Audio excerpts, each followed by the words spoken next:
My ice cream's got nuts.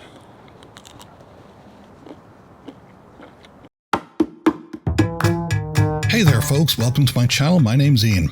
I started this channel because I got fed up with paying other people to fix my vehicles. The cost just kept piling up and I thought, hey, why not learn to do it myself? Now here's the thing, I know nothing about cars. Yep, you heard that right, I'm a complete newbie.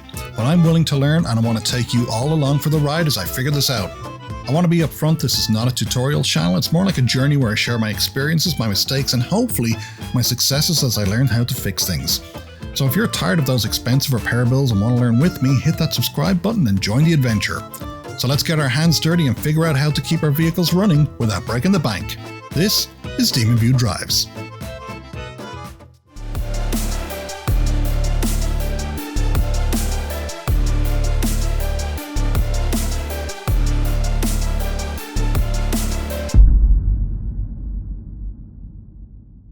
So, I have a problem, and it's a bigger problem than usual. I have a problem with the EGR valve in my car. Now, what happened was that I changed the spark plugs and the seals in here, but then I started getting an EGR error. Now, in case you don't know what that looks like, it looks something like this. Now what you're looking at here is the program torque, and this comes with that Bluetooth adapter that I told you about. It's the OBDII sensor that reads your engine error codes. So by turning on my engine, clicking scan for codes, there you go, it's showing the EGR error. So what we're going to do today is we're going to take a look at the EGR valve and basically clean it and make this thing work properly again. So that will involve me popping the hood and getting in closer to this thing.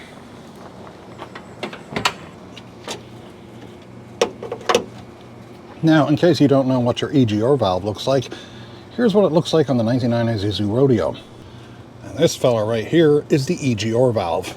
And what we're going to do is we're going to pop this little top off here, unbolt these two, and take this EGR valve off, because what's happening is that this is basically full of carbon, and basically it is getting stuck open or closed depending on what position it's in. So we're going to clean this fella out, and hopefully that'll fix the issue. So what is an EGR valve, I hear you ask, because I've got like super hearing. Well, EGR stands for exhaust gas recirculation, and your EGR valve can be found inside your engine. Otherwise I wouldn't be showing you the inside of an engine bay, I'd be showing you like the tailpipe if that's where it was.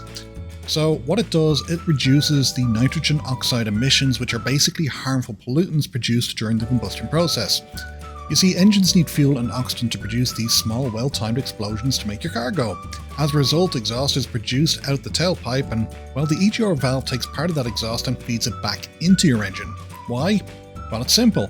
It actually controls how much air and fuel is mixed together, and this in turn can lower the combustion temperature, and a lower combustion temperature actually means less nitrogen oxide production. So, it's really an essential part of your vehicle's combustion cycle. If you have a dirty EGR valve, your engine may run hotter, therefore producing more nitrogen oxide. This in turn will lower your fuel efficiency and affect your engine performance. Then over time your EGR valve becomes clogged like mine did, and it may stick in an open or closed position and will eventually just fail altogether. So making sure your EGR valve is clean and functional will help maintain your engine's optimal performance. So here's my tip of the day. Before you start assembling your tools and bringing them over, why don't you size up the ratchet piece that you're going to need first, and so that way you're not bringing over a whole toolbox, you're not kind of like attacking it with different sized ratchet bits and everything. Find the size you'll need, then remove the valve. The clip on the EGR valve should just pop on and off very easily, and then you just need to loosen the EGR valve, and if that thing's stiff, which it can be, either use a longer ratchet set or use a breaker bar, or even just spray a bit of oil on there to loosen the nuts so it's easier to take off. So what seemed to work for me here was actually using a larger ratchet as well as this extension bar, and that kind of got my work level up a little bit higher, and it was much easier to loosen the bolts on the EGR valve and loosen the whole thing completely. And once the bolts were removed, the EGR valve just came off rather simply and easily, and that was it. I was on my way to cleaning this valve out properly. So once the EGR valve was removed, I could actually see the carbon buildup in the outer valve system itself, which was stopping the valve from opening and closing properly. And as I was cleaning it out, I could feel bits of carbon actually coming off on my hands. So what I did was I grabbed a can of compressed air and decided to blow it in there to kind of blow out any bits of carbon that were actually remaining in there, so to kind of free up that valve so the EGR valve itself could move smoothly once again in and out. I then decided, for better or for worse, to actually clean out the EGR valve as well with some WD-40. Give it a good old squirt in there and get about a 20-minute soak to really let that penetrate in there and make sure that the EGR valve was moving smoothly and it washed out as much of that carbon as possible. In fact, by the end of this, the EGR valve, well, it seemed really clean.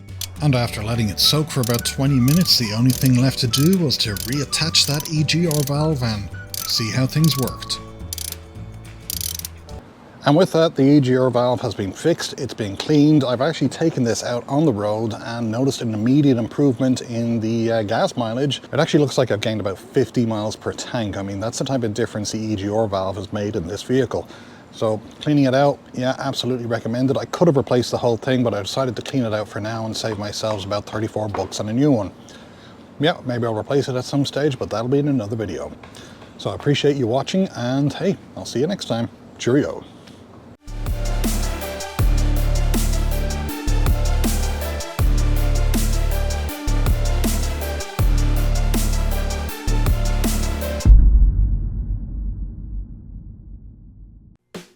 So people have asked me, why do I like making these videos? The fact is, I really enjoy helping troubleshoot people with issues they have with their cameras. I also enjoy doing reviews to help you decide whether or not a product is worth purchasing if it will suit you for your needs. Now, this does get pretty expensive and tiring, so if you want to help out with this channel, use the Buy Me a Coffee link down below. You can buy me a coffee, keep me caffeinated, I will keep me awake long enough to make these videos and hopefully include better jokes, and you can just use it as an excuse to say hi or thanks for these videos. So hey, buy me a coffee, keep me awake.